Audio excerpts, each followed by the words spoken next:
Hello, and welcome to the presentation by the National Foreign Language Center and Pearl. Do this, not that. Empirical support for TELS assessment and feedback. My name is Svetlana, and I will be joined by my colleague from the NFLC, Katie Pulupa. Professional development experts list many recommendations for effective language teaching, and they get updated regularly. Have you ever wondered why?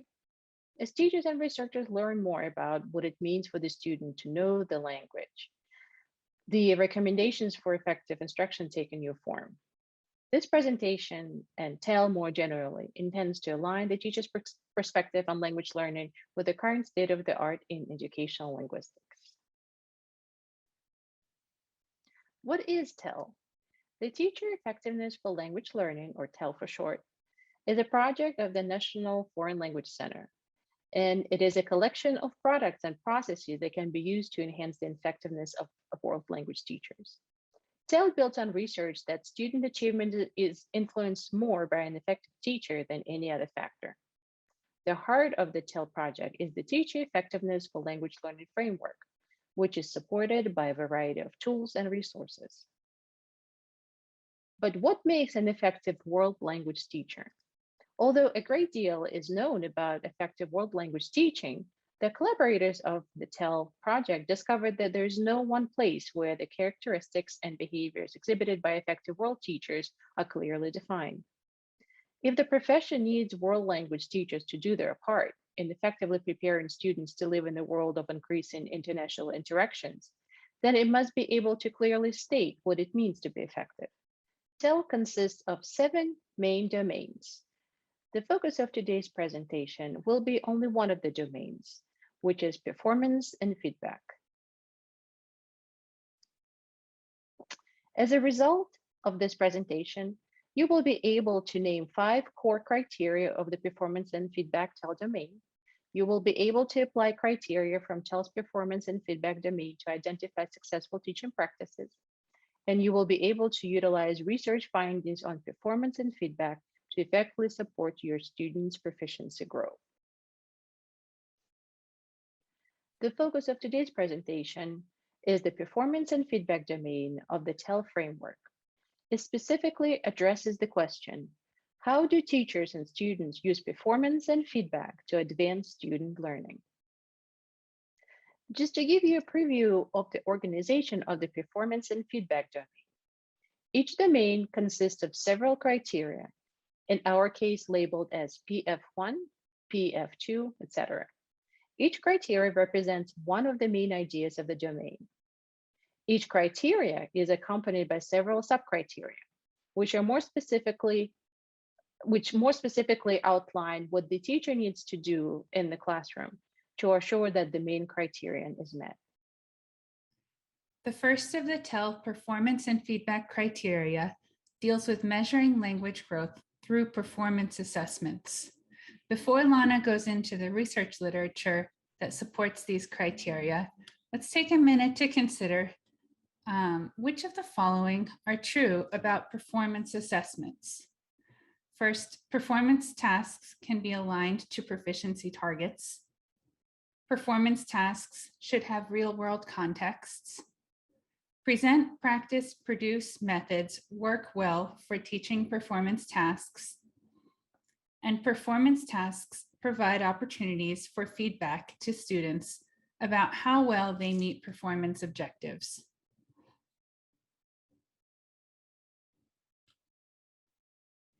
So 3 of these are true. Performance tasks can be aligned to performance targets. They should, by definition, have real-world contexts, and they do provide great opportunities for feedback to students. Unfortunately, present, practice, produce methods don't work well for teaching performance tasks. Thank you, Katie. Now let's explore how TEL framework maps out the teacher behavior in support of measuring growth. The main criterion of performance and feedback, or criteria number 1, is the following. The teacher measures student language growth through performance assessments. The central idea of the criterion is performance. Why performance? Just to clarify, in talking about performance tasks and performance objectives, We're talking about a curriculum based on real world tasks and the goals of the lessons that are to be learned to accomplish those tasks, not the specific grammar forms or completing a specific activity or any other forms of evidence.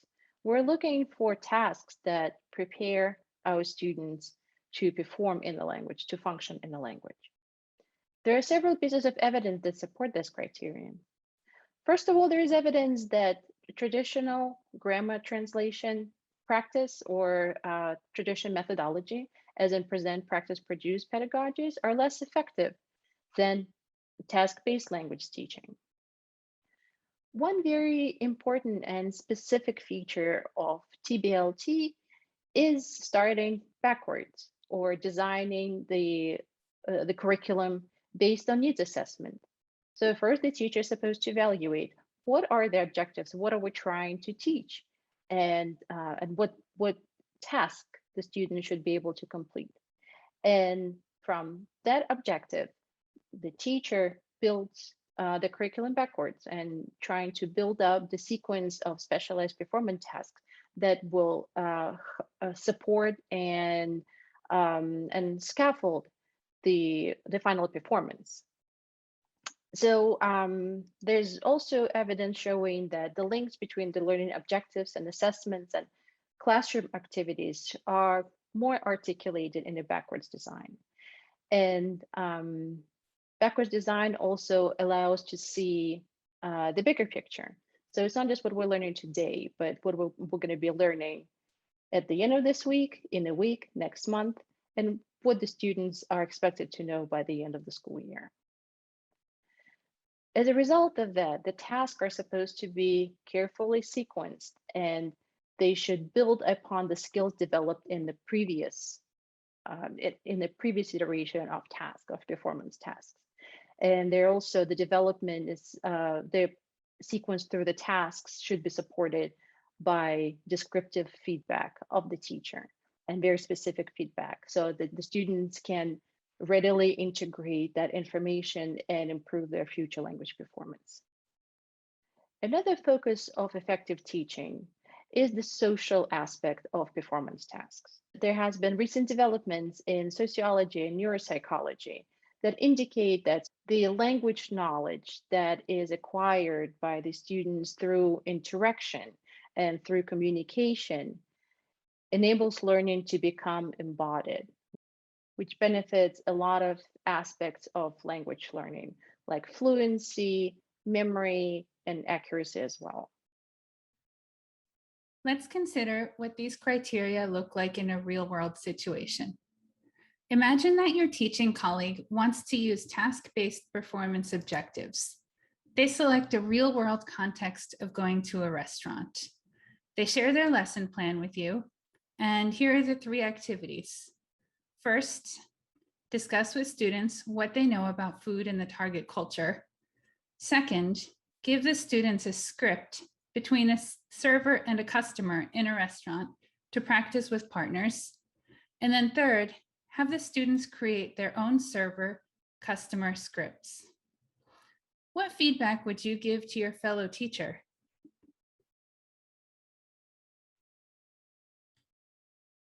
There are a few ways you could improve this lesson plan. For example, maybe you should recommend that the teacher add more sequencing and scaffolding. This would be useful to help students demonstrate growth. For example, you could add examples of interactions of students to practice understanding conversations in restaurants. For example, maybe showing them videos. Have students identify common phrases in the conversations they hear so that you bring the students into the lesson. Another idea is that you could discuss with students their goals at restaurants so they understand the performance tasks that are the goals of the lesson. And then finally, it would be a good idea to build in opportunities for feedback, including peer feedback. One way you could do this would be through comprehension checks with realia. Students could handle actual menus and maybe pictures of food so that they could do checks of their fellow students to confirm that they were understanding and completing the tasks correctly. The next performance and feedback criteria in the TEL framework deals with helping students become effective communicators through feedback and self-reflection. To get us thinking about this, let's consider whether this statement is true or false. Students learn best without being given explicit descriptions of their learning goals to focus on.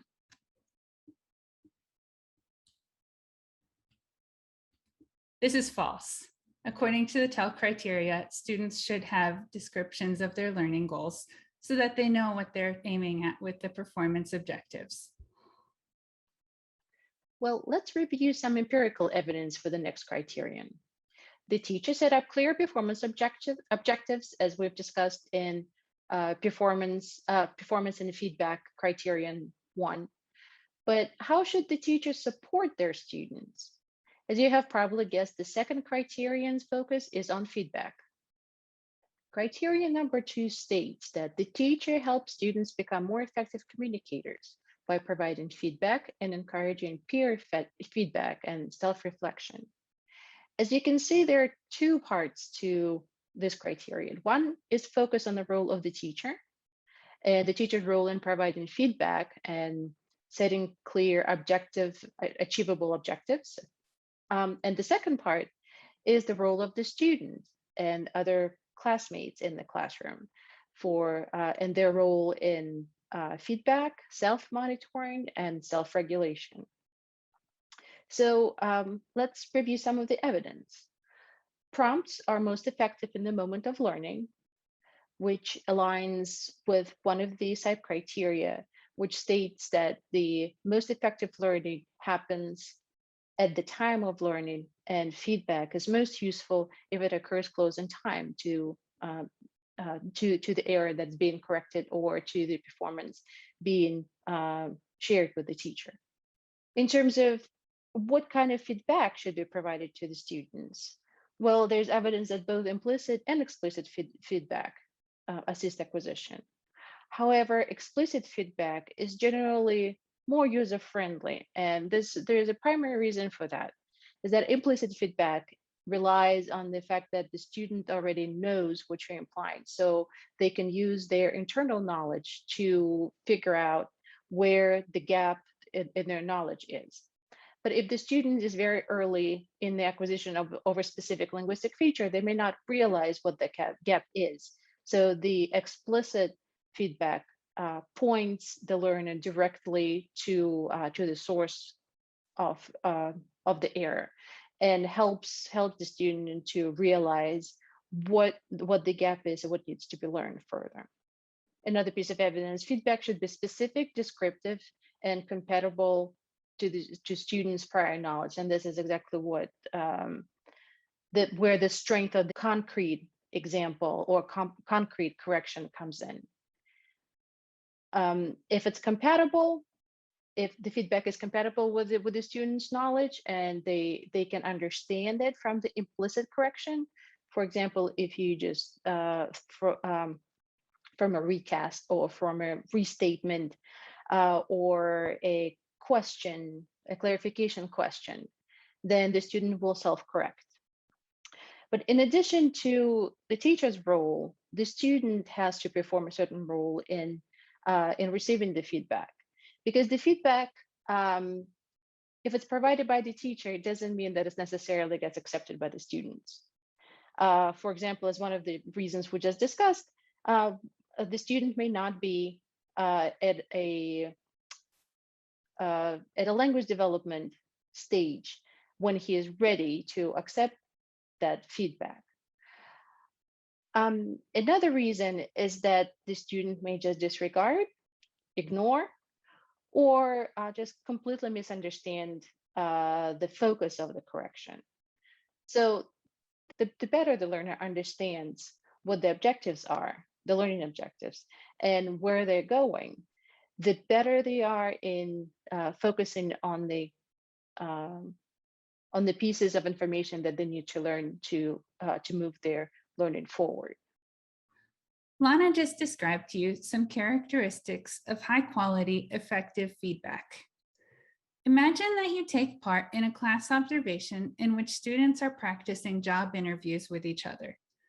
You notice that several of the students are speaking in ways that are too informal for the real-world context of this performance task. At the end of the class, the teacher describes this error to them just before dismissal. What would you recommend that the teacher do instead?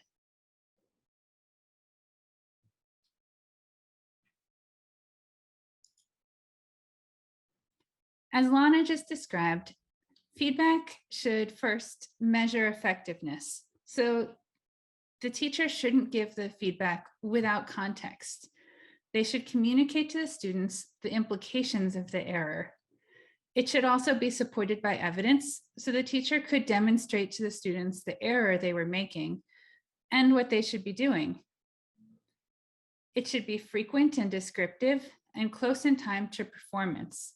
So giving this feedback during the activity while the students are practicing their interviews would more effectively have the students learn how to uptake this correction. And then finally, the teacher could identify next steps. This could happen at the end of the class. The teacher could help students identify how future practice will help them improve this error. The next of the performance and feedback criteria deals with using daily learning checks in class. So let's think about it. Who benefits from using daily learning checks? Teachers or students? Not surprisingly, both. Teachers can use daily learning checks to monitor student growth, and students can use them to reflect on how well they meet their daily learning targets and their own goals. Thank you very much, Katie. Yes, the focus of the next criterion are the learning checks. The teacher reflects on how well students have met their daily learning targets. So what are daily checks? Daily checks are a type of formative assessment which supports students' growth towards learning targets. Daily checks are recommended to be integrated in every teacher's toolbox of teaching, whether language or any other discipline, because by having clear goals for each of the lessons, it is useful for both the teacher and to the student understand where they are on the trajectory in learning and moving towards the learning objective. And the research also supports that having a learning objective is beneficial for motivation on the one hand, but it's also important for students to understand the goals of their learning because they will advocate for means to achieve them. Understanding goals also improves student self-regulation. When there is an interactive environment that includes the teacher, the student, then the student can learn both from the teacher and from the peers.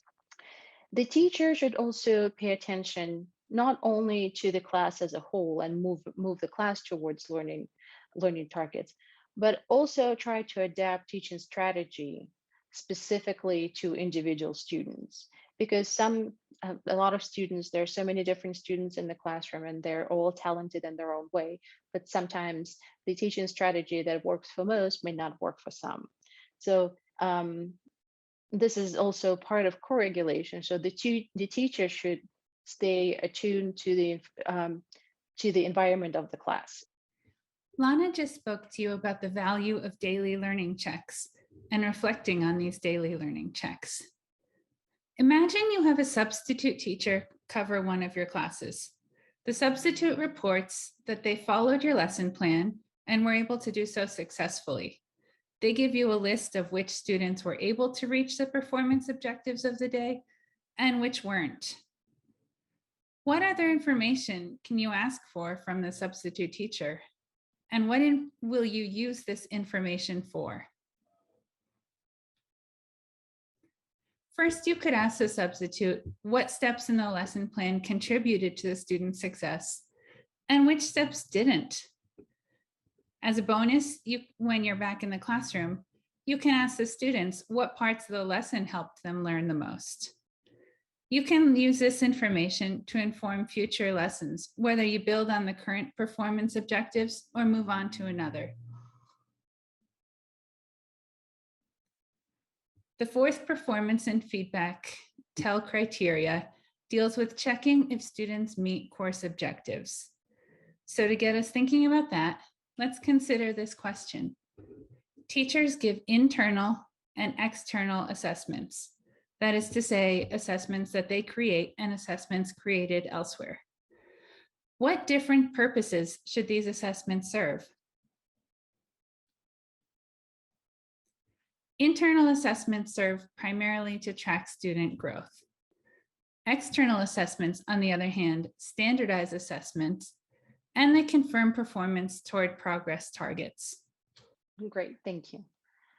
The focus of our next criterion is the assessment, and there hasn't been a topic in language education that's been more widely debated than the value of internal assessments or external or standardized assessments.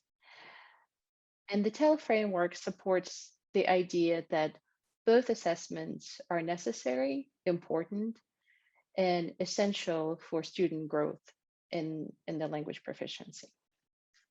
Not all internal assessments meet the stringent criteria that that standardized assessments need to rise to, and sometimes the teachers may not be trained in the specific techniques that are involved in developing an externally valid standardized assessment. Another aspect of using internal assessment, which has a slightly subjective nature, and that is the fact that the same teacher who prepares the assessment administers them. So there may be some subconscious or conscious bias towards some students and not others. Internal assessments are still extremely important because they give the teacher an opportunity to see the student unassisted and see the student in the middle of activity, and the teacher can notice if there is any feedback that's necessary to be provided to the students, or if there is if there are certain successes that the teacher want to capitalize on in the student's performance. And those aspects are not present in standardized assessment. And that's why current research endorses both types of performance, but they should be used for different reasons. As you see, standardized tests, they are primarily recommended to be used to compare students across maybe different classes, different schools, and different districts. And it is also helpful for the teacher to understand what is included in those tests. So because they're aligned with standards that may or may not be necessarily addressed in everyday learning targets or in the overall curriculum. So standardized tests can be a sort of an equalizer that that sets external targets for the teacher. And sometimes they're very helpful in identifying if there are any gaps in everyday lessons. Lana just spoke about the value and purpose of internal and external assessments according to the TEL framework. Imagine this situation. You are your school's language department head. You know that a lot of your teachers resent the external standardized assessments you have to give at the end of each school year. What advice would you give them to make the assessments more useful for language learning? First, before I go on to discuss how the TEL framework recommends viewing these external assessments, I do want to acknowledge that in this scenario, your teachers will certainly be aware that standardized assessments are able to be used to compare students and student learning across classrooms and across schools. But a separate value that you can stress to them is that even if the standardized assessments don't quite align to the class's performance objectives, which they don't always, you can explain how they can be used to understand form and grammar-based language development. That often parallels task-based learning. This will help support and deepen their understanding of their students' proficiency. The final TEL performance and feedback criteria deals with implementing an effective grading system. To get us thinking about that, let's consider this question. What should students be able to learn from their grades? First, they should be able to understand how well they met their performance objectives. And second, they should also receive feedback that will help with their future language growth. So what does the teacher need to do in the classroom to provide information to the student from which they can learn? Well, first of all, there should be multiple opportunities to show that growth. And the teacher should also be focused on how the students met the unit performance objectives. And the last point about grading is that it has to provide feedback. The teacher needs to make sure that whatever grade is being assigned, it provides information to the student on what have they missed, what should they be able to do that they can't, and how to get there. To support the idea about feedback and about grading being meaningful, one of the best options is to use performance-based assessment, because performance-based assessment are easy to evaluate by the students because they know whether their communication, the activity was successful or not. And that in essence means whether they met the performance objectives or not. To expand on that, on the type of feedback that needs to be provided, the feedback should be descriptive so that the students can address the learning that has been missed. Many of you will argue with me, yes, we can provide feedback, we can write extensive comments, but we still have to assign grades. I'm not arguing against it. Yes, we all need grades. However, it doesn't mean that the grade should be sufficient on their own. If there's an opportunity to provide written extensive feedback or have some sort of an exit interview with a student and provide the evidence from their prior performance on what they did great and what they didn't do great, that would go a long way instead of just providing a grade. In order to check our understanding of what the TEL framework says about assessments in performance and feedback, let's consider this scenario. Your school system asks you to provide a single letter grade for each student each semester. The letter grade is based on a combination of in-class performance assessments and activities and a standardized final exam provided by the school system. How can you help your students and their parents or guardians understand the single letter grade that they receive on their report card? First, it would be helpful to provide a guide about what information the students can get from this single grade, and also what the limits are, what the single letter grade doesn't communicate. You should explain what the individual components of the grade are and what each explains about the student's progress toward the performance objectives of the class. You could have a rubric that students and parents can use to understand what the grade means for each aspect of this system. You should build this into the feedback and grades you give throughout the semester, not just at the end on the final report card. I hope you learned something new and interesting from this presentation. And I just wanted to let you know that there's a wealth of resources available on the internet, which is either developed or supported by the National Foreign Language Center and the TEL Project and the Pearl Institute. One of the things that I would recommend on checking out is the TEL resources page, when you can find self-assessments on different parts of the TEL framework. Here's an example of what a self-assessment would look like for performance and feedback. To finish up, I just wanted to thank you for attending, for finding time to watch our presentation. If you're looking for more resources for improving your teaching, we'll be happy to direct you to some of the resources that we mentioned in our presentation.